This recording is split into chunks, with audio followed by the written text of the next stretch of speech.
Good evening, ladies and gentlemen, and thank you for joining us tonight on episode 17, season 2 of the Standoff with Brad and Richie here on New Zealand Sport Radio. We're here live every Wednesday on Facebook throughout the season. Unfortunately, Richard's having a bit of technical difficulties, so he's not on with me right now, but hopefully he'll be on very shortly. So I may as well just get into it. It was a week full of one-sided affairs and another disappointing Warriors performance, which I'm sure we're going to talk a lot about tonight. So while we're here live on Wednesday evenings at 8 p.m, you can also catch our show via our podcast on iHeartRadio at your convenience. Just remember to search for New Zealand Sport Radio. As always, we're going to cover everything you need to know in the week that was rugby league, including the top stories of the week, a review of the round 15 matches and our picks. We'll then stop and answer some questions from all of you, as well as some questions we have for each other. Then we'll preview State of Origin Game 2 and make our picks before ending the night with a recap of the Super League. So remember to send comments through throughout the show and questions, and we may as well get into the top stories of the week. First one I had, good evening, Simon. Good to see you here. First story I had was Reece Walsh named as fullback for Queensland in State of Origin 2. He's the fourth youngest Origin player ever, the youngest in, I think it's the youngest in 26 years, and the Warriors' seventh Origin rep and the third player to make his Origin debut for the Warriors and the first since 2003. Not that surprising, to be honest. I think AJ Brimson was going to go and be the fullback for Queensland, but he got injured in the week. So they didn't really have that many options left, and Walsh has kind of been going really well. So I think it's a good decision. I know Phil Gould was a bit upset about them selecting such a young player, and we talked about it last week. I had some concerns as well in terms of the pressure that might put on him so young in his career. But I think it could also be the opposite. It could really give him a lot of experience in that type of atmosphere and be beneficial for not only him, but the Warriors as well. So Sunday when the game's on, I'll be watching, very interested to see how he goes. Next bit of news. In that one, you talk about the sort of the atmosphere and all the pressure. Are we still at sort of partially full stadium? So is it will he be in front of a full crowd, or will he actually be in front of a partially full one, and therefore maybe there's not as much pressure as would be at a sort of a normal Origin game? I think it's full capacity. It's in Queensland. I know New South Wales has had a few issues with COVID this week, but I think Queensland's still relatively free. So I'm pretty sure it's full capacity at Suncorp this week. So Simon's just mentioned Queensland has no restriction. So I think it'll be full capacity, which will be probably the biggest crowd he's ever been in front of in his career. And I guess also the amount of coverage and media attention during the week will be higher than a normal game as well. So again, staying focused on his actual job rather than getting distracted by all of that is another thing he's got to learn how to deal with as well. Yeah, definitely. And it's going to be exciting to see him go. And I see Simon to put, would Phil be upset if he was playing for the Blues? I think he would probably still say the same thing, but it probably wouldn't be as aggressive. He's got his Warriors cap on for his takes here, and I think he's looking for the best interest of Warriors and Walsh himself. But we've seen this kid come in with a lot of expectation on his shoulders and blossom in the Warriors, especially in a Warriors team that hasn't really done that well as such. So I think he'll benefit from it, and I'm looking forward to see how he goes.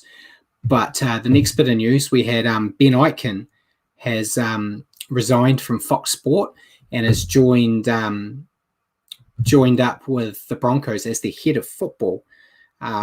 Interesting play. I know he's been wanting to go in. We talked about it last year that he was applying to be the Broncos CEO, which is a job he didn't get. But I think it's probably a good move for him. I'm not too sure about NRL 360, which is the show he used to host with Paul Kent.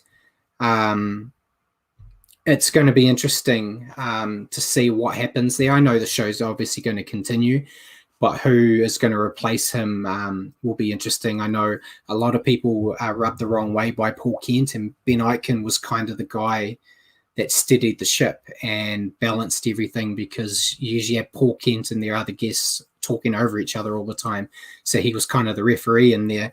So it will be interesting to see what happens there. And I'm sure we'll find out in the oncoming days who's going to take over there. But the Broncos are in dire need of help, and Ben Aitken could be a guy that helps get them back onto the path to go back to where they need to be, which is a top 8, if not a top 4 side, like they used to always be. Next bit of news, but unfortunate. Nathaniel Roach, former Warrior who's now with the Parramatta Eels, had his first game in first grade for the Eels, and his bad luck continued as he appeared to dislocate his knee. He's to undergo scans to see how long he will be out for, but it's just another terrible thing to happen to the poor guy. He seems to get injured almost every time he returns. He's a tremendous player, but his body's just not cutting the mustard for him, unfortunately. And hopefully it doesn't hamper him too long and he can get back out there again, because I really want to see him succeed, because he's definitely showing that he's got the heart in him to be an NRL player. He just needs his body to come to the party. Next bit of news, Tavita Pangai Jr. was told by the Broncos that he's free to leave the club.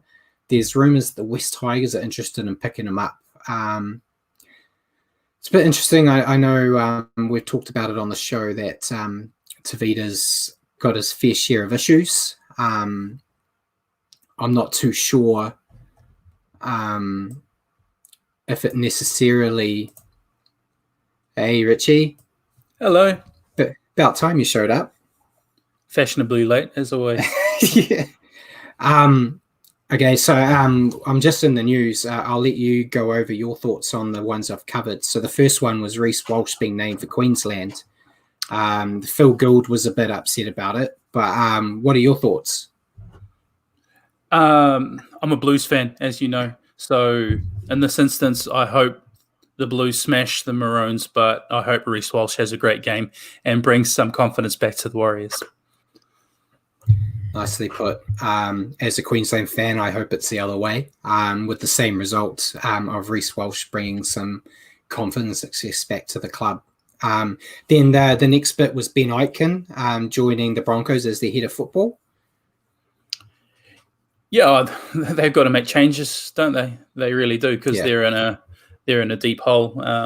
Ben Aitken's a smart man and Broncos man, so hopefully he can bring some success, or help bring some success back to them.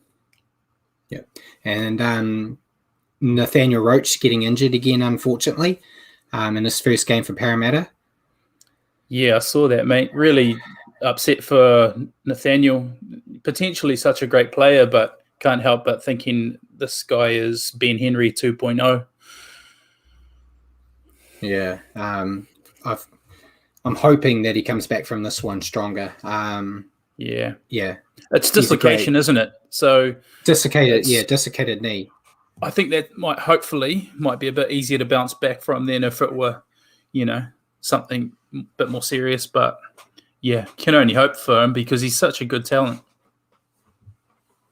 Yeah, and then the bit I was just on when you joined was Tavita Pangai Jr. being told that he's free to leave the Broncos and the Tigers are interested. You got any thoughts on Pangai leaving the Broncos? Well, he's a massive talent, and I actually think that in the Broncos, he's been going not too bad this year, despite their results being really poor. So it's an interesting one, but I can understand they sort of want to rebuild their roster. So, yeah, interesting to see where he goes with whether the Tigers pick him up. Yeah, I feel like there might be a bit of the Icon influence in here, because I know Icon's been very vocal about the type of character Tavita has been off the field. So I think this might be part of it, where they want to get rid of that type of player. Like, you might be one of our better players right now, but off the field, you're not the character we want. I think he's getting better off the field. He still has his issues. But yeah, maybe moving on is what he needs. So, the Tigers seem to like trying to grab all the bad boys. So that makes sense. Makes sense that they're trying to bring him in. For me, he's not the kind of player the Tigers need. They're a bit of a basket case as well at the moment. So they need someone really solid and dependable. And like you say, Tavita has his baggage when it comes to off-field incidents. Yeah, and I see Simon's got some news about Sky and Spark. I've got that in here. We're going to cover that at the end of the news segment, so we'll wait to talk about that. But we've got a huge stack of Warriors news, as is always the case. The first one I've got is, we talked about it last week, but it's now official. Dylan Wadani-Zesniak has officially joined the club, effective immediately, up until the end of 2024. So he can basically... We could possibly see him next week when the Warriors play the Dragons. I talked about it last week that I was happy with the signing, that he adds some pace, which is very much needed in the Warriors backline. What are your thoughts? Yeah, and also versatility. He can cover wing and fullback equally well, and even centre at a stretch. So, the way the game's shaping up and the way our roster's been going injury wise, it'll be handy to have somebody like that in our roster. Covers a few different positions if we come up with injuries, and if he can rediscover that form he had 2-3 years ago with the Kiwis when he was named Kiwis captain, then he'll be a solid acquisition. Definitely. I'll be looking forward to see him run out there for the first game and see how he goes. On to some more Warriors news. Cody Nikorima has ruled himself out of playing for the Kiwis in the World Cup this year, and is rumoured to be looking at staying in Australia and leaving the Warriors at the end of the year. It's a bit interesting for me, because we spoke earlier in the year that he activated his player option for next year. So I'm not sure what's changed now. He said it's for family reasons that he wants to stay in Australia.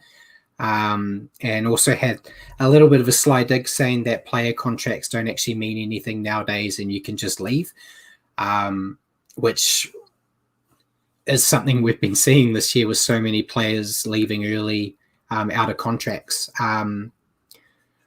It's... don't know how to say this without sounding completely negative, but Cody's been a constant issue in my reviews that I've been writing this year. I feel like they're not really getting bang for buck for him, and I was secretly hoping that he wouldn't activate that clause. The only thing is they've got to find someone to come in to replace him, which is something they're doing at the moment. They're looking at their options. But what are your thoughts on if Nikorima decides to leave? Well, there's something bubbling away there, isn't there? He's obviously got something going on behind the scenes. I'm not too sure what, so I won't speculate. But ruling himself out of the Kiwis World Cup squad, to be honest, I would probably have picked Jerome Hughes and Dylan Brown anyway in the halves. He probably would have made the squad in one way or another. But I think he probably would have seen him as the number 14. Yeah, I think so.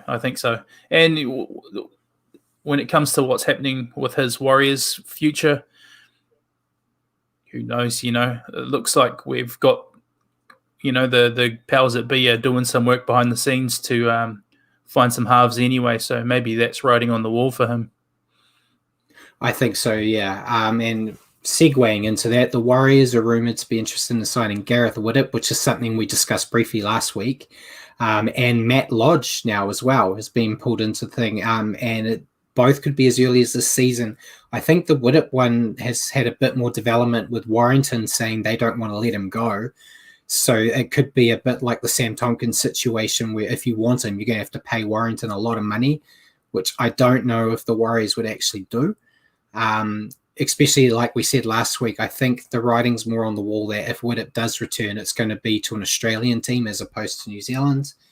But it's just to kind of watch the space. I keep checking to see any news. But the Matt Lodge one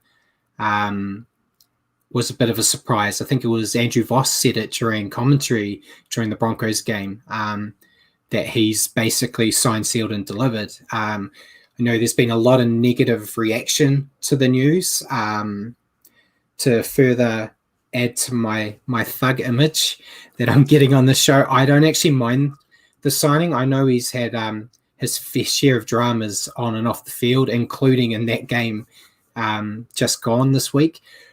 But the stats don't lie. He's actually a very good front rower and gets a lot of meters, can play long minutes, and could be a good addition with Adam Fanua-Blake for the front row.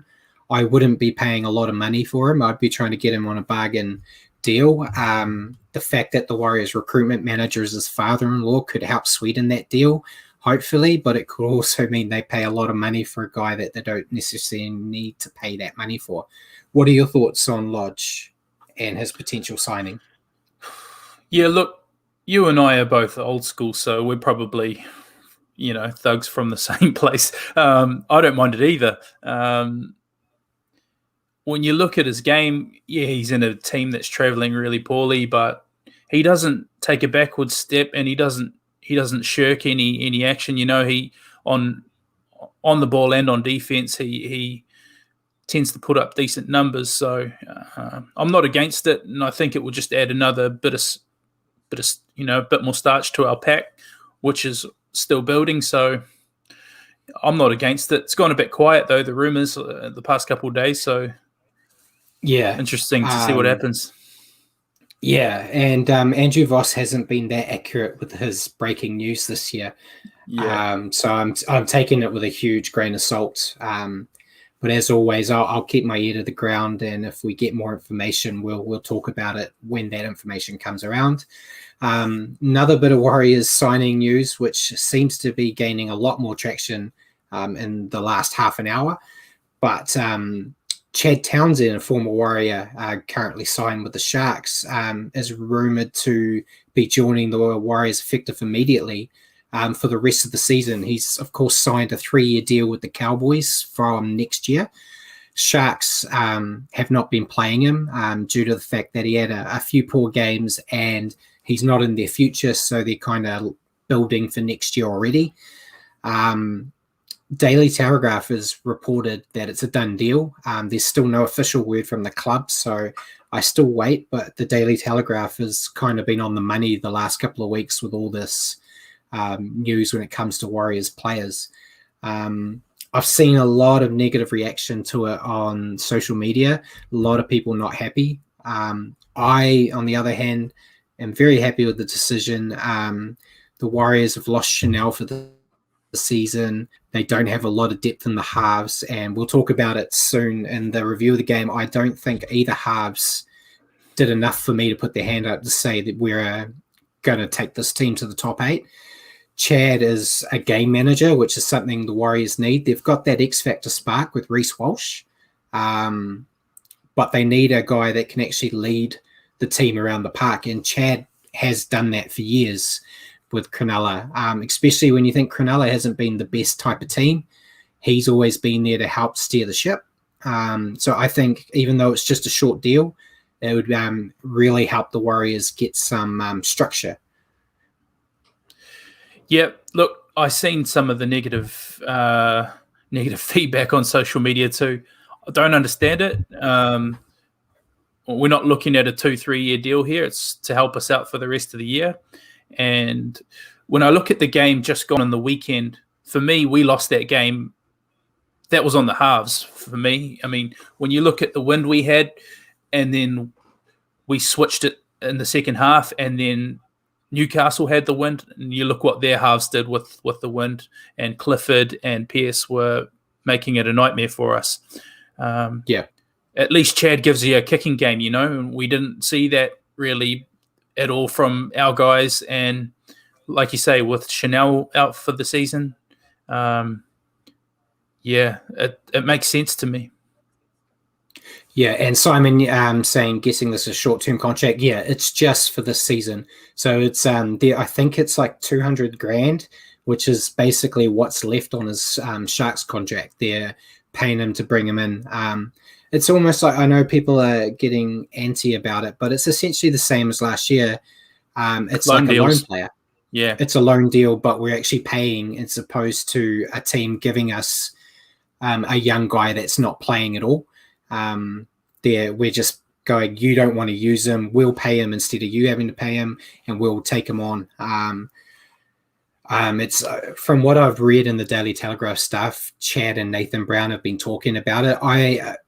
I'm not sure about the legality of it, but I wonder if the Warriors have spoken with Todd Payton at the Cowboys as well, because I assume the Cowboys would have some interest in what Chad does, because potentially he could get injured, but then he could have got injured if he was playing for the Sharks as well.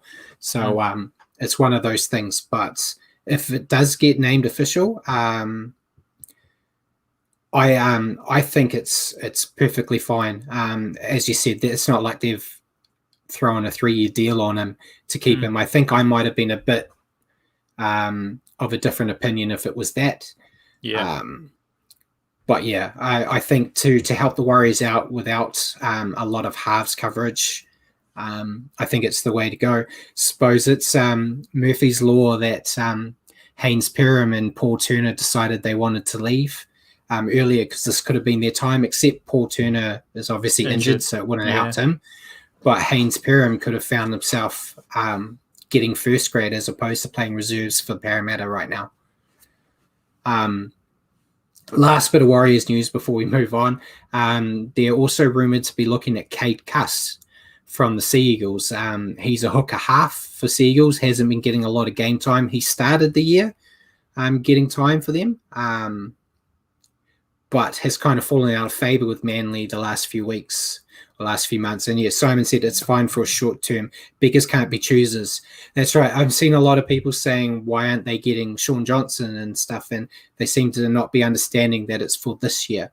So you're not going to get a Sean Johnson or an Adam Reynolds or any of those guys right now. You're going to get players that are either very young playing reserve grade, or a guy like Chad, that's not being played due to the fact that he signed with another club, and the Sharks don't want to use him. So I think in terms of what there is on offer, it's probably the best solution they have, because I can't honestly think of another player other than Reece Walsh that you could throw into the halves in the Warriors roster right now. If they drop Sean O'Sullivan, you might see Sirinen playing in the halves, which I don't think makes them better. No, not a fan of that. Back to Cade Cuss. What are your thoughts? I'm actually quite happy with it. There are rumours they were looking at him at the start of the season, potentially to come into the side next year, and I thought he'd be a good addition. He's a good little hooker and does have that flexibility to move into the halves if needed. I hope they pursue him pretty hard, because he's a good player. He's had his trouble with injuries as well, which sort of hasn't helped his case this year. But when he's fit, he's only young, but he'll be a gun, I reckon. Having seen him play last year, he went really good guns in Manly last year, even though they struggled, and he was one of their better players. So when he was on the field, but he's an exciting talent, and he brings some playmaking and a bit of, he's nippy too. So anybody that's going to add to our playmaking stocks, I'm happy with that. 100%. And then the last bit of news is a two-pronged one.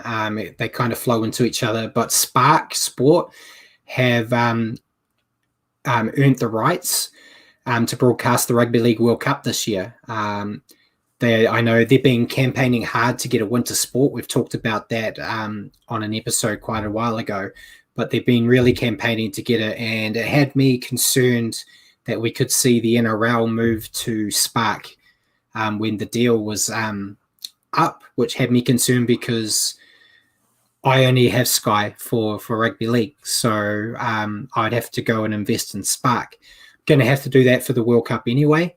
But flowing into that news, Sky Sports actually announced as well that they've extended their deal with rugby league until 2027. This covers local football, NRL, NRLW, which is the women's competition, Kiwis, Kiwi Ferns, and Origin.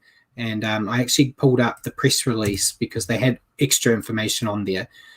So this enhanced agreement I've got on here, direct quote from them, involves a new level of collaboration with both the Auckland Rugby League and Sky, working closely alongside the New Zealand Rugby League to co-invest in initiatives to grow rugby league in the region. So they're actually going to bring some money in and try to develop the local game. And for the first time, selected games during Anzac Round, Magic Round in the State of Origin will also be made available on free-to-air television New Zealand. So similar to what we saw with State of Origin Game 1, how it was played live on Channel 3. So it looks like they're going to be trying to do more of that, which I don't know if it'll be on TV3. It'll probably be on Prime, right? Because Prime's part of Sky. And the NRL are very happy with this new deal, saying it's a stronger deal of the growth that's going to potentially happen in New Zealand, which is something that's sorely needed, not only for the game, but for the Warriors as well. And yeah, I think it's great. Means Sky's going to get a bit more money out of me for the next couple of years. But yeah, I think it was great because that's Spark have kind of been winning all these battles as of late of when they've decided they want to go after something. Sky either hasn't just wanted to pay the money or has just deemed the sport not worthy. I kind of had a fear that they were just going to go, as long as we've got rugby union, we'll be okay. To see they've actually seen the strength they have in league as well to keep it. So what are your thoughts on Sky keeping that on and Spark also getting the World Cup? Yeah, I think it's good for Sky to keep the rights to the NRL and everything over here in NZ because, it's a decent sized market and it looks like a good deal with the Spark picking up the World Cup. Yeah, that's fine. We'll just do a short-term subscription for that tournament. But yeah, it's Spark's been picking up a number of different things, but I think I'll invest for a little while for the Rugby League World Cup. Yeah, definitely. And last bit of news, I wasn't going to put it on there, but it. Oh. No, just I think those games on free to wear are going to be massive. Getting in front of more people is a very big is a fantastic move. It's something that we're going to see we're seeing more people do. I mean, Spark kicks it off by doing the first cricket game of each series was on free to wear. We had an announcement, I think, that this year that in the Bunnings NPC, in the rugby, that they're going to play one game around is going to be on free to wear. So clearly Sky has picked up on this, that it's a good way to grow your audience if you make some of it available as a taster, and then people actually buy the to see the full thing. So I think it's a great move. It is interesting how with New Zealand Rugby being a part owner of Sky, how happy they'll be with Sky trying to grow a rival code right on their desktop, especially as, particularly in South Auckland, league is really taking over in that kind of space. They did the free-to-air game on. They did the free-to-air game of State of Origin too, which was quite cool. Yeah, and it's all part of the Roger package. For the All Blacks and the Blues to get Roger, they had to come to the party with Sky. So it's all working out. But the last bit of news before we move on, I wasn't going to include it because it's still very murky. But there could be an announcement as soon as next week that Sean Johnson is to join the Bulldogs next year. I know there's been a lot of talk between his manager and the club. I know a writer that's heavily involved with the Bulldogs, so he gets a lot of juicy details. And he was saying basically last week that it's a confirmed deal.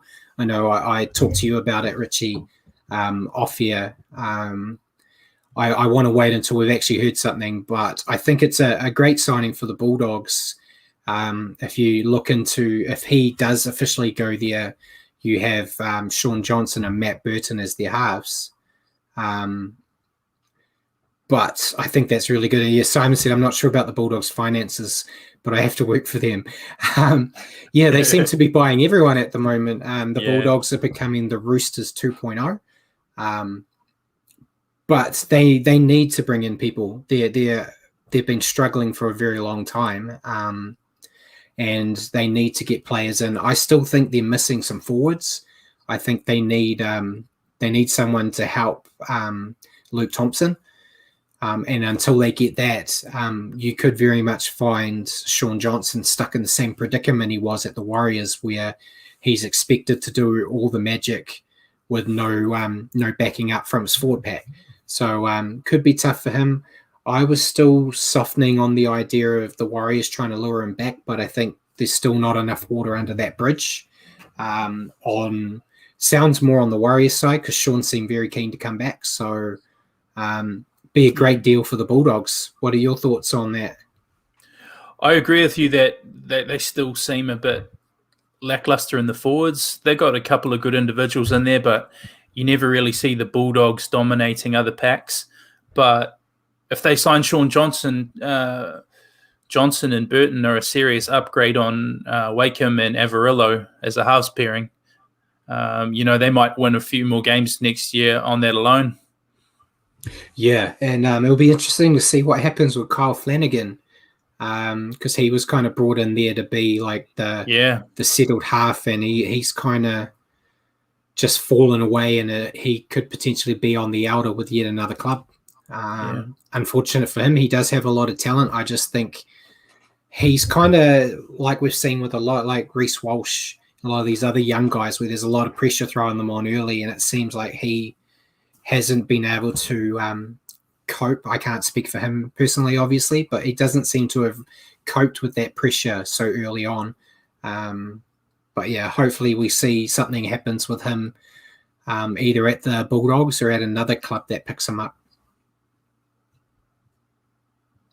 Then that's it for the news. We've gone for half an hour on the news, so we may as well get into the round 15 games. So we'll start with the first game, which was Friday night, which saw the Rabbitohs defeat the Broncos 46-0. Not really much to say about this game. What did you think of this game? You want me to take over? Okay, so this was the first of a bunch of floggings this weekend. The Broncos, once again looked a shambles. The Rabbitohs did to them. They did to them whatever they wanted to, really. It's really, again, I've spoken about him at length a bit in the past few weeks, but Cam Murray, what a difference he makes to them. He does it all, He does the work of a forward and has got strong hit-ups and really quick play of the ball, but then he's almost like another halfback. His ball playing is unbelievable for a forward, So you saw a lot of tries that they scored was off great work from him, and I think he even put a grubber through for a repeat set and made the tackle to ensure a repeat set. So all that from a middle forward, it's pretty impressive stuff. And then all the usual suspects were very good as well. What did you think? I think Cameron Murray was fantastic, and I think Cody Walker had one of his better games in a while too. It looked like it was a training run, which is probably going to be a quote we're going to use for majority of the games this week. But I think for the Broncos, I was looking at their attack's not good. It hasn't been good for a while, but it's their defense that's killing them. I was looking at the stats. They've conceded 176 points in the past 4 losses and 242 points in the last 6 weeks. So when you're getting that many points against you, it doesn't matter if they magically turn their attack around. They're just not going to win games. Brisbane, little asterisk next to it, they weren't helped. They had 3 players that failed their HIA. So they were playing poor, and then they had a one-man bench, which doesn't make it any easier. But they're laughably awful, I think, is what I would say. And Kevin Walters came out in the media this week and said that the Broncos are going to win a premiership in the next 3 years. And it sounds like it sounds like a desperate quote from a guy that's seriously in jeopardy of losing his job in his first year. Yeah, I don't see how the Broncos can win a premiership in the next 5 years, let alone 3. They said that about Seabold too, I'm pretty sure. The thing is, now after that game, you're also hearing murmurings of the players not taking to Kevy Walters too well, and maybe he's lost the dressing room, and then he's come out to put that fire out. So, yeah, there's a lot wrong at that club at the moment, Brad? I don't see them getting out of it anytime soon. One of the things that concerned me with those rumors about the losing the locker room is apparently an inside source has said that when Walters is giving like his coaches talk at training and the like, that some of the players are actually walking out of the meeting before he's finished. That's a huge grain of salt because I'm obviously not in the environment to see it firsthand. But if that is even remotely true, that's a huge concern. And yeah, I don't know. I wasn't very keen on him getting the job in the first place. I didn't see, like, he seems like a very great guy, but I didn't get a lot of confidence on him as a coach when he was coaching Queensland. And I didn't see it. It reminded me a bit of Bluey McLennan. When Bluey McLennan was great for the Kiwis, and he's a very emotional coach.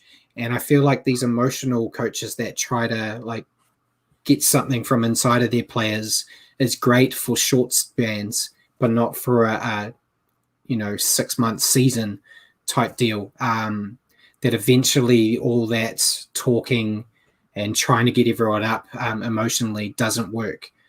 Which we're kind of seeing here. It seems like the Broncos are going downhill instead of up, which is kind of hard to believe given how poor they are, or how poor they were last year. The fact that they're even worse now is a huge concern. Yeah, I feel like this signing Kevy Walters as coach was more of a move to try and appease the Broncos old boys.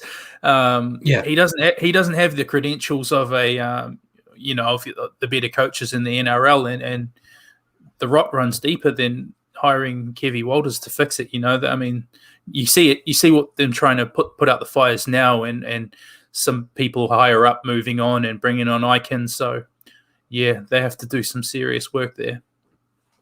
Yeah, and this is all recorded. So if they win a premiership in 3 years, I'm sure someone will find it and say you were wrong. But I just don't see it. And the Rabbitohs, before we move on, they're hitting their strides again. They had a few bumps in the road with their games against Penrith and Melbourne, but they're starting to get back into that really confident attacking side that we've seen. They just need to do what they did here. They need to replicate when they're playing those top 6 teams in the competition. If they come out and they play a top tier team and they go backwards, it just shows that they're bullies. That can pick on these poor little teams at the bottom of the ladder. And Simon said coaching a rep side is different to coaching your club side. It's a different set of skills. Yeah, it's completely different, which we've seen with a lot of coaches that haven't made the transition. It's a marathon, not a sprint. Yeah, and I'm not sure. As much as I don't think Kevin's cutting the mustard there, I can't really pick a coach to come in and fix them either. So he will probably have the job for a little bit longer, but I think if they don't start seeing improvements next season, I think he could be on the chopping block.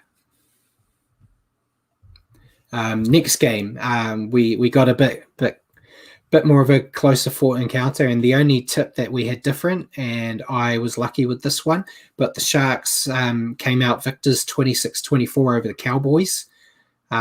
Sharks, it was their 4th win in a row. But it wasn't a pretty game by any means. I think the coach even came out and said the Sharks players were disappointed, even though they won. They were disappointed in how they played.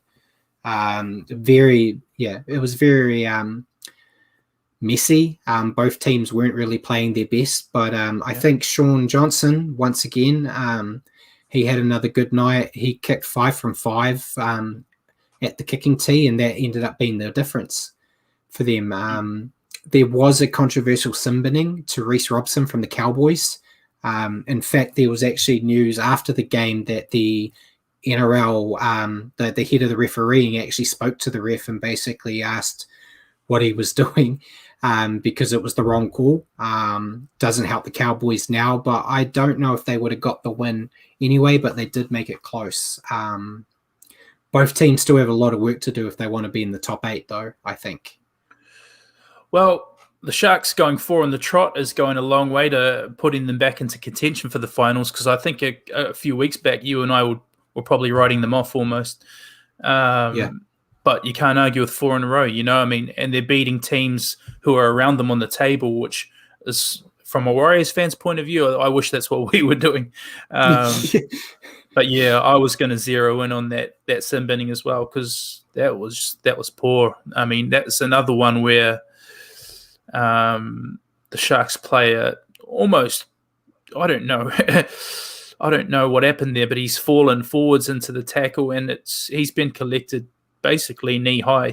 So I don't know what else Reece Robson was meant to do. What do you reckon? What's he meant to do there? Yeah, we probably could talk about it in every game. In the very next game, there was basically an identical one where Takiaho.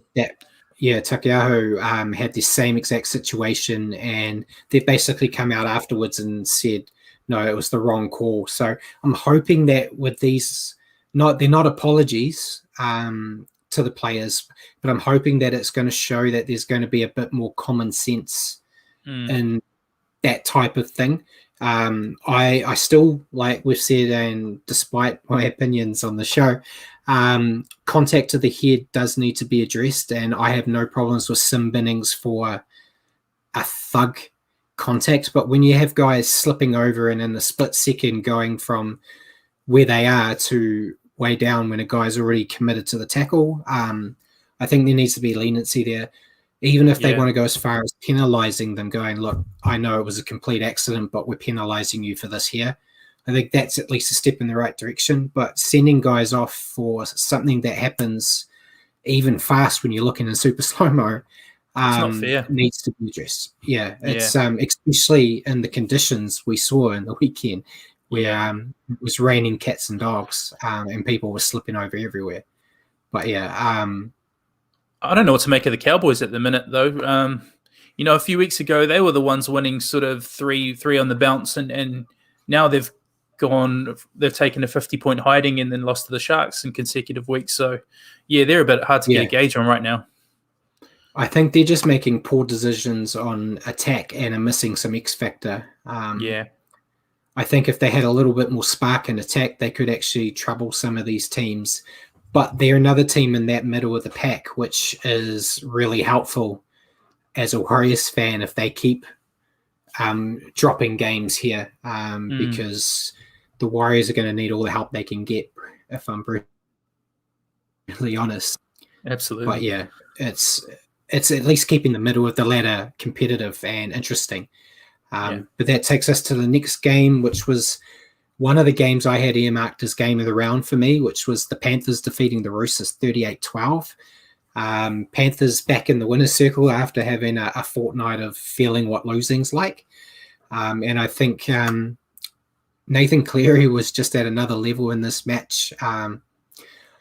It's scary how good this kid is. I think he's well on the way to becoming one of the best ever, despite being relatively young and early in his career. I think he was just causing plenty of hiccups for the Roosters. The Roosters did start well. They were even leading 12-6 at a time, but then the sin binning of Takiaho, as we just said, unfairly as it was, it kind of gave the Panthers a chance they needed to get back in the game, and then they just never looked back. And I think I said last week, this game was going to be a true test of how the Roosters are with their depth or their lack of depth right now. It was going to be a true indicator how good, because they've been playing quite well. I think they were valiant in this game. We've seen teams that are probably better on paper get 40, 50 points put on them by the Panthers. But Penrith just have too many threats over the park. And I think the Roosters are still going to be a playoff team, but I don't think they'll last long in the playoffs just due to the amount of players they have missing. Yeah, I tend to agree with you on that point. But this game for me just highlighted how important Nathan Cleary is to the Panthers and Luai, but Cleary for sure. I mean, watching him play this game, the kicks he was doing, I think he set up a try to Crichton off a grubber, which was early in the count, which was just a beautiful kick. And the forced line dropouts, his kicking game was, it's early to put this kind of praise on him, but it was like watching Andrew Johns. That's what he used to do. This kid's crazy, and it's no wonder they're winning all the games they are with the kind of form he's now displaying. Yeah, he's a fantastic player, and what might have been if the Warriors hadn't let Ivan Cleary go all those years ago. Nathan Cleary most likely would have been a Warrior since he was living here and playing in Ellerslie.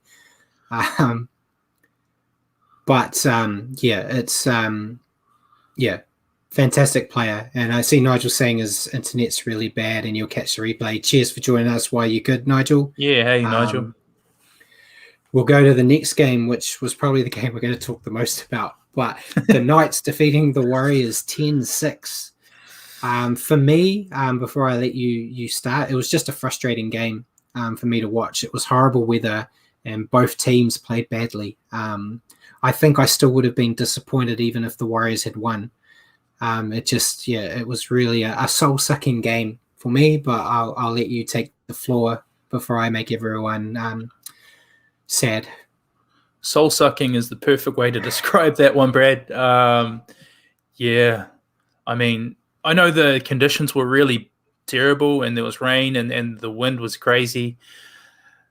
But, we just didn't look like scoring. I mean, our one try came off a 80-meter sort of off an error where Ewan Aitken scooped it up. But, what happened? The way we played in the first half, and I think I was messaging you saying, I hope we don't get flogged here when we turn around into the wind. We didn't end up getting flogged because, I mean, the Knights are a bit of a shambles themselves. But at least Clifford was putting up huge bombs and making use of that wind advantage, and he made life really hard for Reece Walsh under a few of those bombs.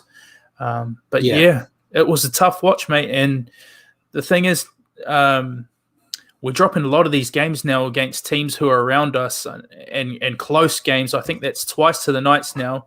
We did it twice to Manly, once against Cowboys. So that's at least 10 competition points right there where we could have been right in the mix. But we're just letting ourselves down. What did you think? Yeah, I think they had their attack was woeful. They looked.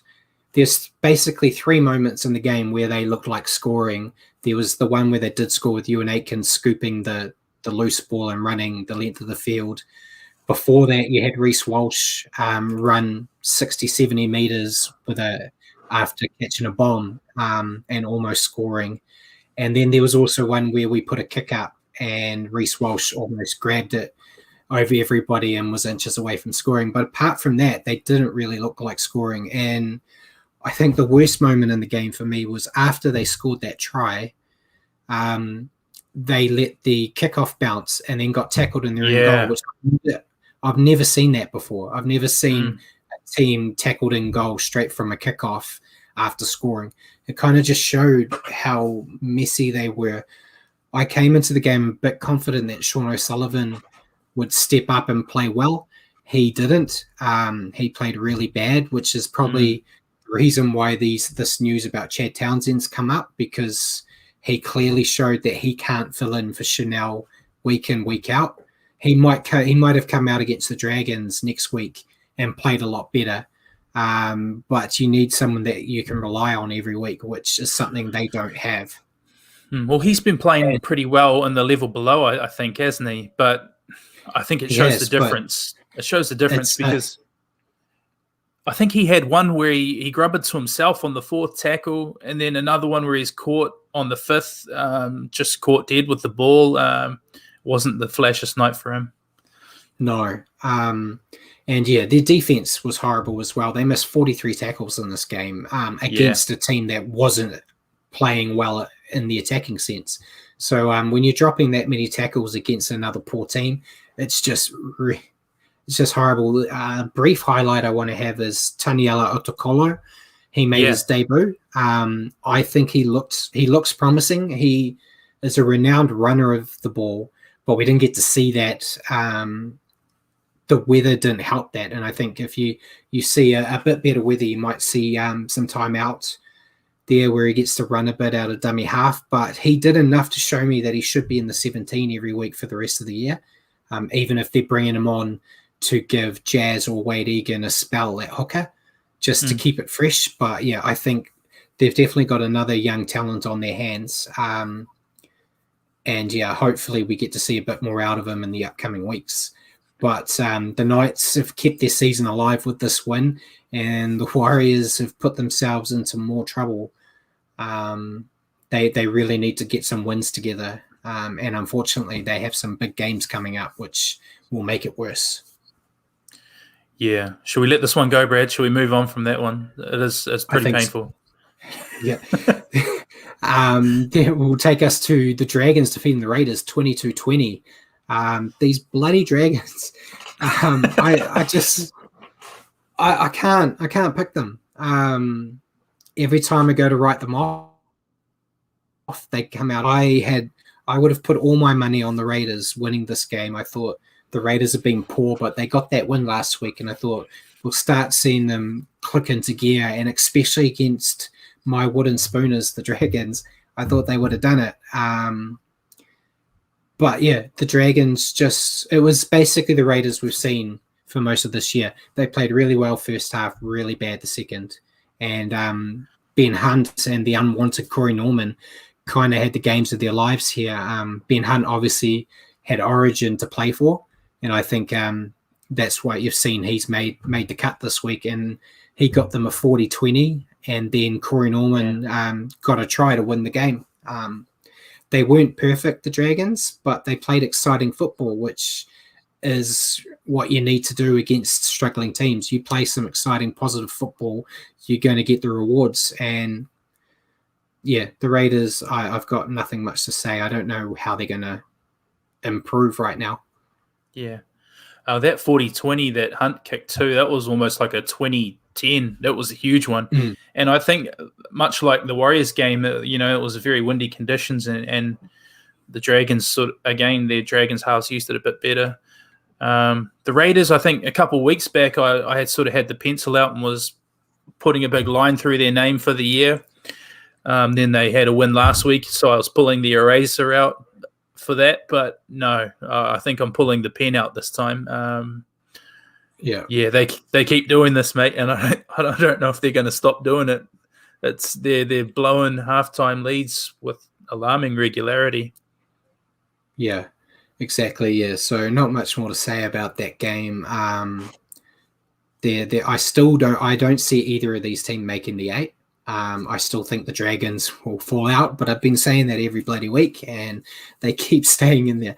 So we'll watch this space, but we'll go on to the last game on Saturday. This one was really disappointing and really exciting at the same time for me. The Storm defeating the Tigers 66-16. I was looking forward to it because I was ready to watch Ken Mamalo in his first game for the Tigers. I was excited to see how he'd go.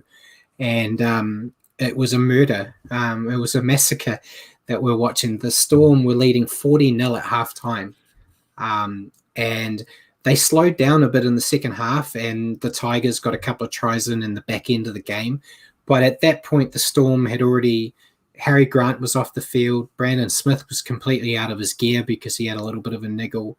they were playing with like a limited bench and just going through the motions because the game was over.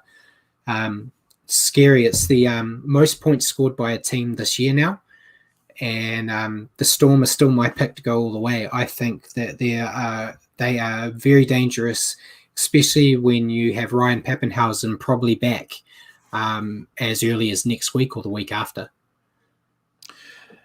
This game was put to bed in almost 10 minutes, wasn't it? 10 to 20 minutes, this game was put to bed. Not much to say about the Storm because they've been doing this every week for the past at least 9-10 weeks now, maybe more. And they've been putting big scores on everybody. It's more what the Tigers did or didn't do. The Tigers were really poor. Some of the errors, just schoolboy errors. And I know you've been backing them a wee bit this year, Brad, saying at least they have a dig. This game, it almost looked like they weren't having a dig at all. And yeah, I think you could see it in Madge Maguire at halftime. He basically didn't give them halftime. He left. He said, "You guys are men. You sort it out." You could see he looked fed up. And yeah, they did put a couple of tries on in the second half, but the game was gone by then, wasn't it? And who can stop the Storm? I think you said that you're picking to go all the way, but gee, can anybody stop them while they're playing like this? I don't even know if the Panthers would stop them. Yeah, I'd be interested to see the Panthers and the Storm play right now. I would still put my money on the Storm. The Panthers are great, but the Storm are just...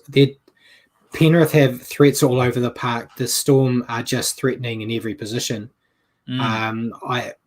It's hard to pick a player that you go, that guy's not really up to scratch. They're all playing well, and then you think of guys like Nico Hines, ring-ins right now, replacing the guys that like the Ryan Pappenhausens and stuff. They have essentially two of the best hookers in the competition are playing there. And yeah, Simons, I do wonder if the Storm just have, I don't think they've lost on the Sunshine Coast. It'd be great if the Warriors were doing the same at Central Coast, but the Storm's newfound home, they are just on fire there and really love playing there for some reason. But I think you could put these guys on the moon and I think they'd still be doing what they're doing. They're just a scary team. It's scary how good Penrith and Melbourne are compared to everyone else. We've been saying it all the time that there's a definite break between them and the rest of the competition, but I think we're seeing it every week. And it's scary what the Storm are going to do. Thankfully, the Warriors have played them enough now. We don't have to play them again. But yeah, it's actually scary to think when Ryan Pappenhausen's back and that how much bigger these scores could end up being. Especially, I think they do still have a few games against teams that are in like the bottom four coming up too. So very scary. I don't know what to say about the Tigers, but at least I don't think they can get any worse. But yeah, that takes us to the first game on Sunday. The Eels defeating the Bulldogs 36-10. Eels, I think, started poorly. They ended the first half with only 65% completion rate and behind on the scoreboard 10-6. But they just got themselves back into the game in the second half and played like we expect to see them play. They were assisted by a penalty try. But yeah, I thought they played well. They also had a young guy, a 19-year-old, Sean Russell, made his debut and scored a double. I think he scored both tries in the space of like 2 or 3 minutes too, which not just for the Eels, but I think the amount of exciting youngsters we're seeing popping up this year in the NRL is very good and shows the future, how bright the future can be. With some of these other guys getting a bit long in the tooth and leaving, you've got this young guy, Reece Walsh, who I talk about every day. Sam Walker. There's a lot of young guys out there. Dane Laurie from the Tigers too. It's really good seeing these youngsters. But yeah, for the Bulldogs, they show glimpses of what they can do. But ultimately, they just don't have enough talent right now in the right positions to be competitive.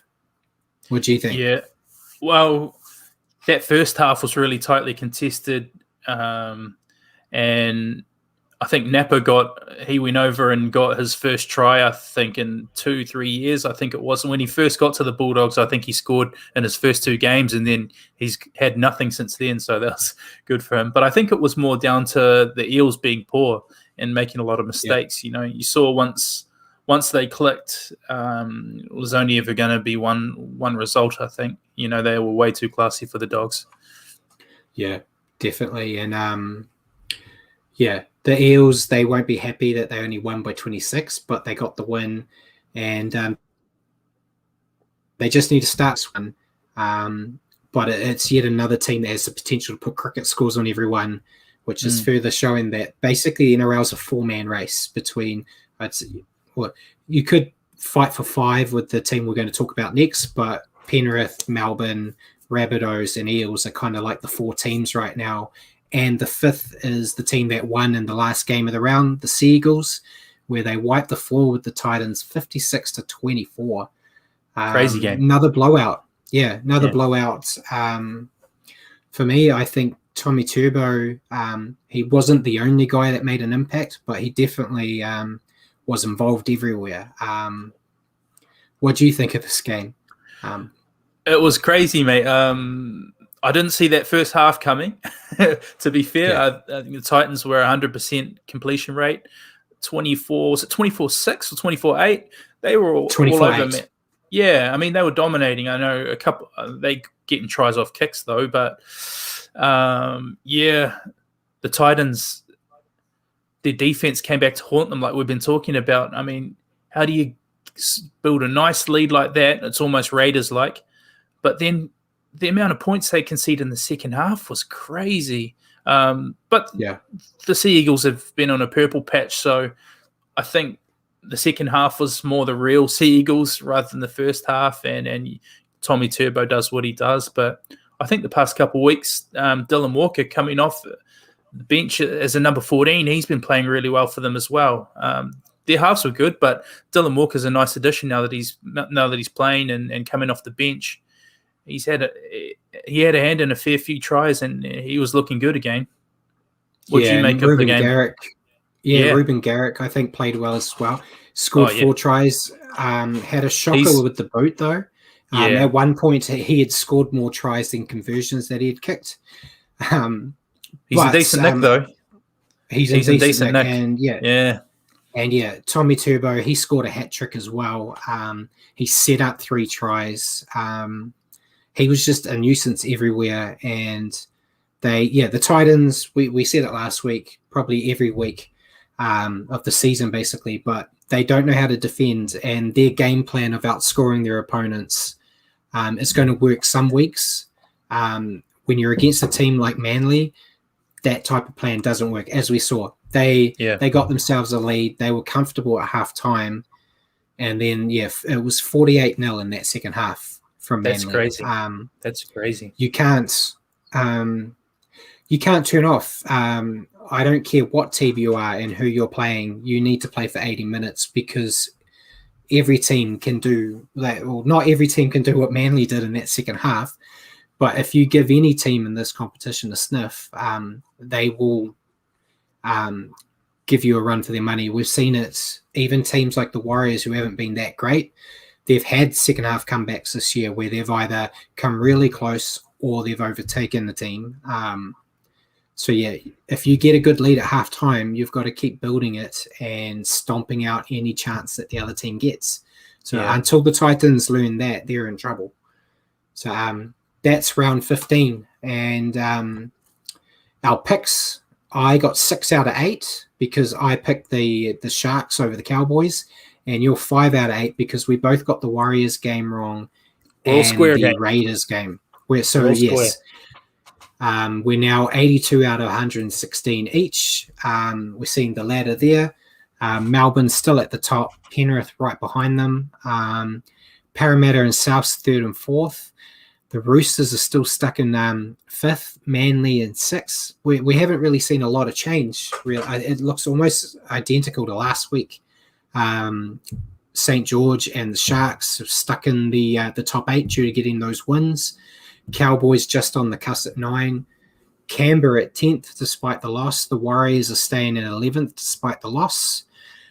Newcastle came up to 12th after their win. Cowboys, Titans are 13th, Tigers are 14th, and the Bulldogs and Broncos are 15th and 16th.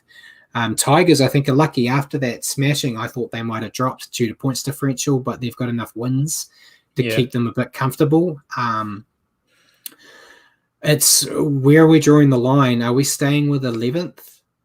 It's tough to draw the line, but I mean, like, we're still a win away from the top 8, but yeah, Cronulla are the big movers for me. When you look back a month, now they're back and right back in contention, but it shows how tight it is. Yeah, it just depends who takes the ball by the horns and starts winning, and we've got some winnable games, but we've got to stop dropping our winnable games because we've dropped a few of them now, and we're making it hard on ourselves, mate. So I'd still go to 11, 12.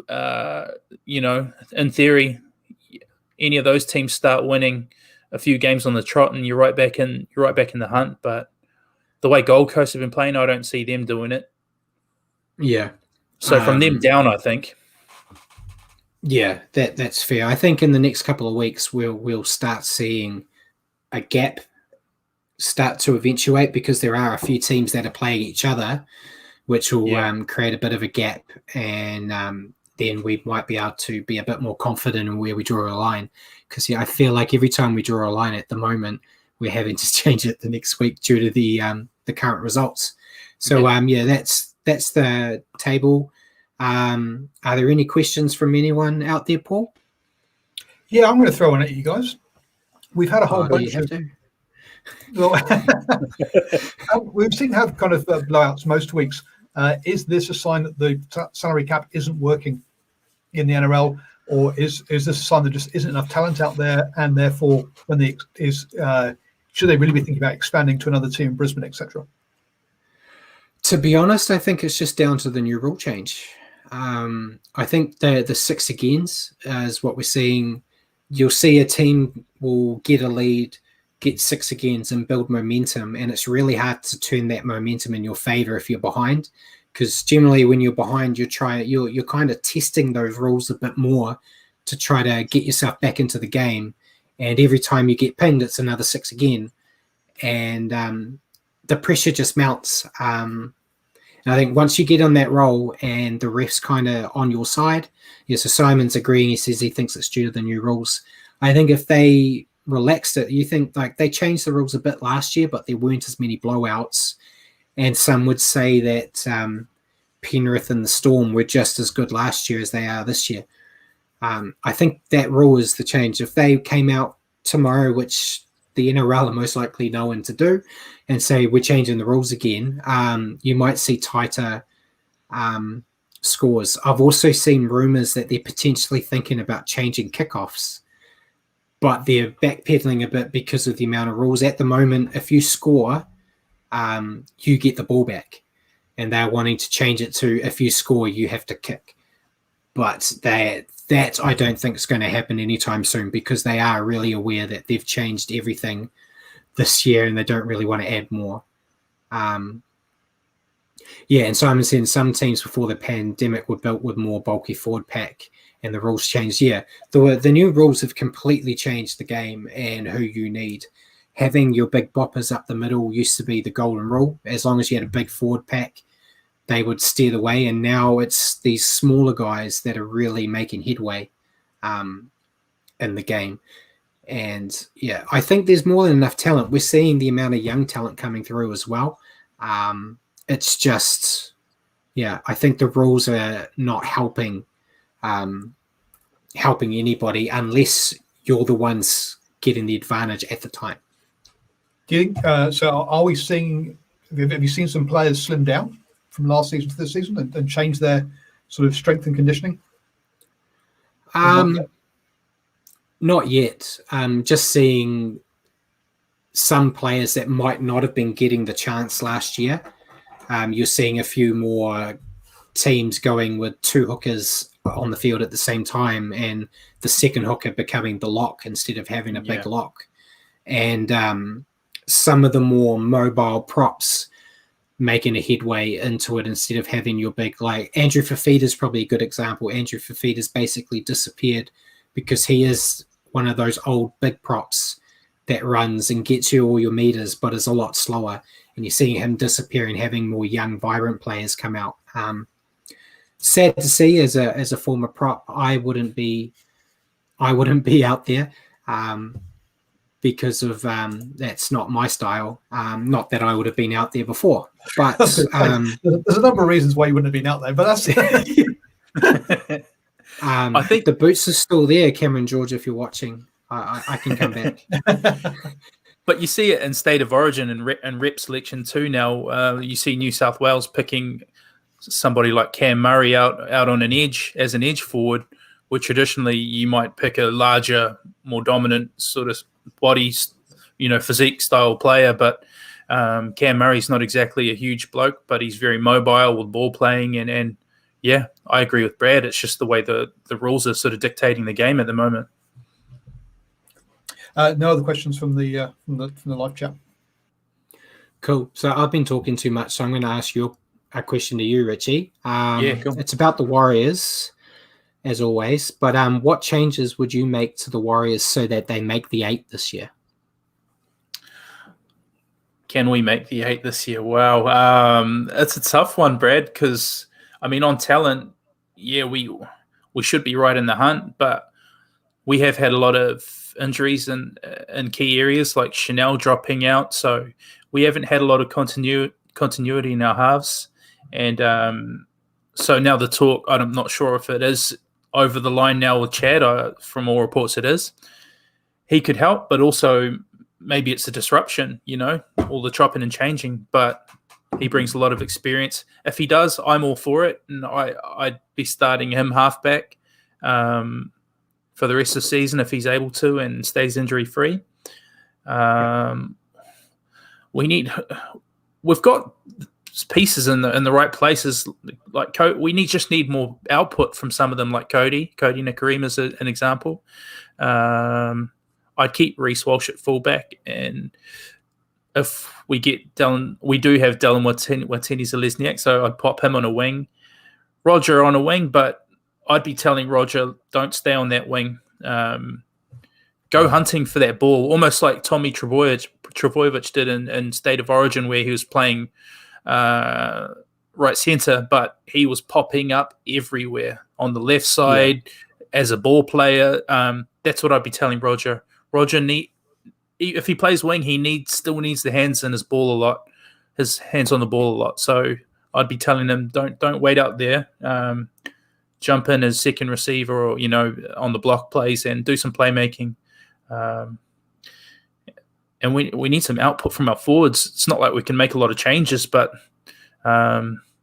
seeing quite a few games where our forwards aren't breaching 100 meters run. We get a lot of consistent output from Tohu, and he was one of the shining lights on the weekend for us. He always does his bit, but hopefully Adam Fanua-Blake, with more game time, does what he's able to do. We know it's in him. So kind of went around a long way there, Brad, but I don't think there's a lot of personal changes we can make. We just need more output from the guys. Yeah. So while you rambled for half an hour there, I got an email from the club. Chad has been announced as signing, so we do have Chad. It says he's joined for the rest of the 2021 season and will be available to play against the Dragons in the next round. So there you go. So we talked about it should be official but hasn't been announced. The club's announced it now. So cool. Yeah, I thought I'd say that before you ask your question of me. Yeah, well, I'm behind him now. Now that's official. I hope we don't have a lot more changes. I think if we are to make a play for the 8, we need to sort of have somewhat of a consistent lineup going forward. So fingers crossed. Yeah. You want a question? Yeah, may as well. Okay. I know you love talking about Origin. Reece Walsh. And I know you love talking about Reece Walsh as well. So Gus Gould came out labelling the selection of Reece Walsh after 7 NRL games. He labelled it a disgrace and said it was almost like throwing him under the bus. They did have other options. They could have played Valentine Holmes at fullback, and they had other wing options. But what do you think? Do you agree with Gus? Do you think it's a bit soon, and do you think it will have a positive or negative effect on his development? I know we talked about it a little bit earlier and last week. I don't say it's a disgrace like Gould.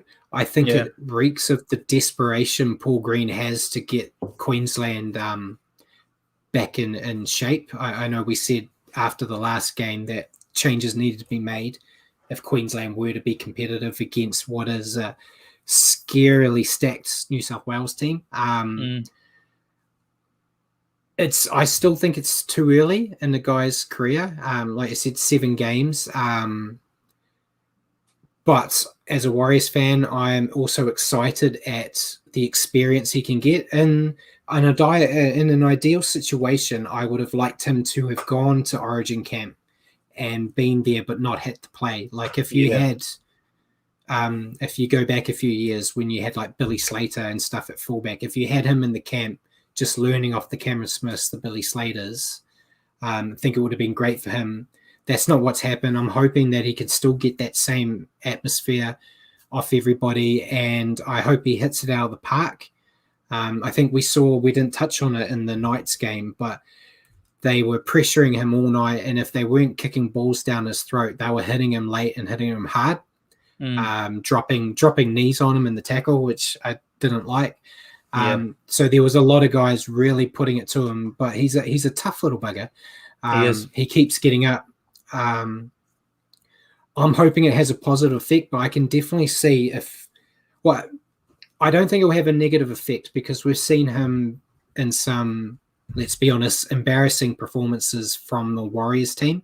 So I don't think going out, if Queensland go out there and get smoked like they did in the first game, it's nothing worse than what he's experienced as a Warrior already. So I don't think it will knock him. And a thing Paul Green said in his selection was one of the key factors was Reece Walsh he'll make a mistake, but he'll go out there on the very next set and play like he plays. He won't go in on himself and cower from the challenge, which I think that attitude alone is what will benefit him regardless of the result in Origin, I think. So I'm coming in as a very optimistic Warriors fan and a hopeful Queensland fan that we'll see it work for him. I really hope so. If it derails him, it will be very upsetting that potentially one of the next superstars of the NRL got thrown into the wolves.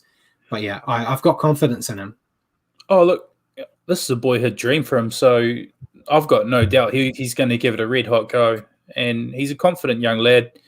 I think he's the second least experienced Origin player selected behind Ben Ikin. I think was selected after 4 games or something like that. 4 games.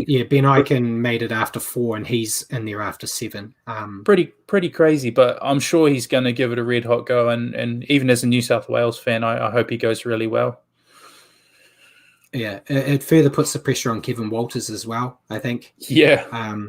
They let this kid go. They didn't see him as a potential future fullback for the Broncos, and he's gone. And after 7 games is playing for Queensland.